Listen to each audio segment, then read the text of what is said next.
Welcome to the Power Training Institute. Today we shall be looking at human rights and the police. This topic focuses on the issues of human rights as it directly relates to the police officers. The aim of this chapter is to deepen your knowledge in regards to the work you do in terms of law enforcement. The objective of this training is to promote an understanding of the concept of human rights-based policing, what we call HRBP, Human Rights-Based Policing. At the end of this training, you are expected to have learned or to appreciate the concept of human rights-based policing and to contribute to the adherence of the human rights-based policing in the Nigerian police force. Now, we are going to start with the definition of human rights-based policing. What really does it mean when we talk about HRBP? Human rights-based policing is the comprehensive, systematic, and institutional compliance with international human rights standards and practices, the conduct of police functions. What we are trying to say is that human rights-based policing is a comprehensive effort. It's something that is holistic, total. Systematic means that it is institutional, something that must follow the procedure in your day-to-day work, in your procedure, in your rules and regulations, in your daily conduct. It means it is systematic, it is part of your rules, it is part of your everyday assignment. And it must be institutionalized, it must be part of what you do. Every day when you are going out in terms of your law enforcement duties, you must bear in mind that whatever you are doing must be carried along in compliance with human rights. It is also an approach to policing that defines the relationship between individual citizens and various groups or sectors of the societies. Now, what we are trying to say is that now your relationship with the citizens, your relationship with organizations, your relationship with groups, there are rights, individual rights, citizens' rights that you must respect, that you must obey. Now, something we call right holders and duty holders. Right holders is the right of citizens that you are supposed to protect as a police officer. Now, as a duty holder, it is your responsibility to protect the rights of the citizens. So the duty of the duty holders as a police officer is to do what? To protect the rights of the right holders, which are the citizens. Now, there are three levels of human rights obligations that you must follow in the discharge of your duties. Number one is that you must respect human rights. What does it mean to respect human rights? Respecting human rights means that you must refrain from interfering with the enjoyment of people's rights. There are citizens' rights that is sacrosanct, that you must not interfere with, that you must not infringe upon, that you must restrain yourself from interfering whatsoever. The rights to life, the rights to freedom of expression, the rights to dignity of life, those are fundamental human rights. And it's your responsibility as a law enforcement officer to respect those human rights. The second level of human rights is that you must protect human rights. Protecting human rights involves implementation of laws that provide equal protection to all persons from human rights violations by state authorities or by non-state actors. Now, what we are saying is that these fundamental human rights or general human rights that citizens enjoy, you need to help in implementing, in ensuring that these rights are enjoyed. As a state actor, your duty is to ensure that you are not infringing on these rights and also ensure that citizens are not in any way infringing on the rights of other citizens to fully enjoy these rights. Now, the third level of right is that you must fulfill human rights. And to fulfill human rights means that it refers to the act of establishing institutions and implementing systems, mechanisms, or procedures that enables people to claim and enjoy their rights. So what we are trying to say is that there must be mechanisms, there must be systems that are on ground that will help to further the enjoyment of these human rights. Now, going further, we'll look at how we incorporate human rights-based policing. How do we make human rights-based policing part of our everyday duty? How do we inculcate it in what we do? Now, mainstreaming human rights-based approach in police work is done by incorporating human rights principles and practices into police doctrines, strategies, and plans. There's something that is often called standard operating procedure, means the standard you must follow in the discharge of your duties.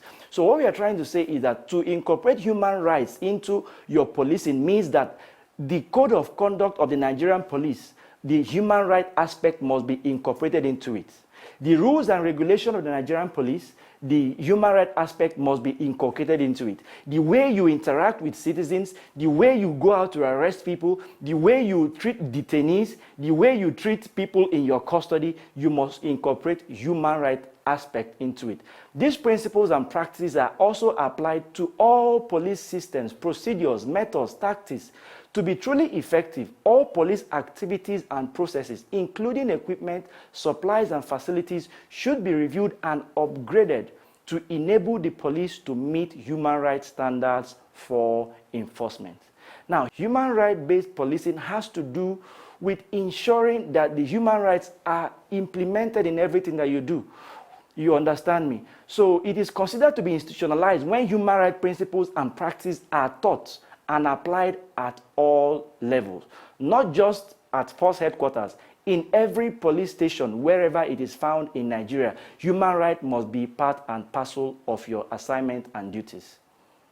Okay, now we're going to look at characteristics of human rights-based policing. What are those characteristics that when you say, yes, we are really observing human rights policing? Now, the first one is strict observance of police policies and procedures. Now, there are policies and procedures that the Nigerian police have set for every police officer to adhere to. One way to be able to implement and incorporate human rights-based policing is strict adherence to those policies, because I know that those policies, you have human rights aspects embedded into them. So, for instance, when you arrest a suspect, and you want to present the suspect before the press, are you allowed to show their faces? Does it in any way promote the dignity of the human person? Does it in any way say that these persons are deemed innocent until proven guilty by the law? Because your duty is to arrest. Your duty is not to proclaim the guilt of the arrested person.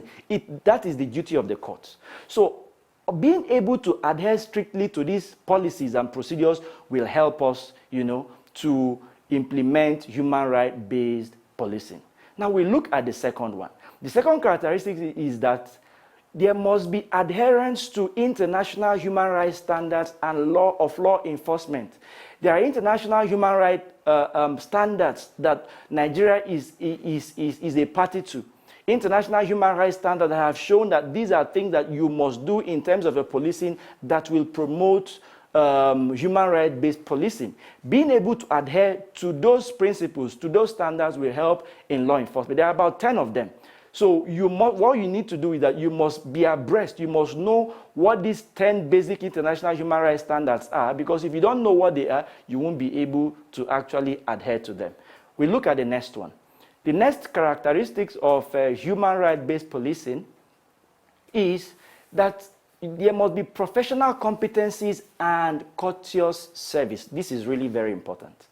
Professional in the sense that you discharge your duties with professionalism, with the highest standard of professionalism. Being professional means being respectful. It means treating somebody with empathy and with sympathy. It means, because one thing about respect, that respect is reciprocal. When you treat people with respect, the person will also return the same favor to you. But when you are brash, when you are unprofessional, when you are crude in your approach to policing, what will happen is that you repel people.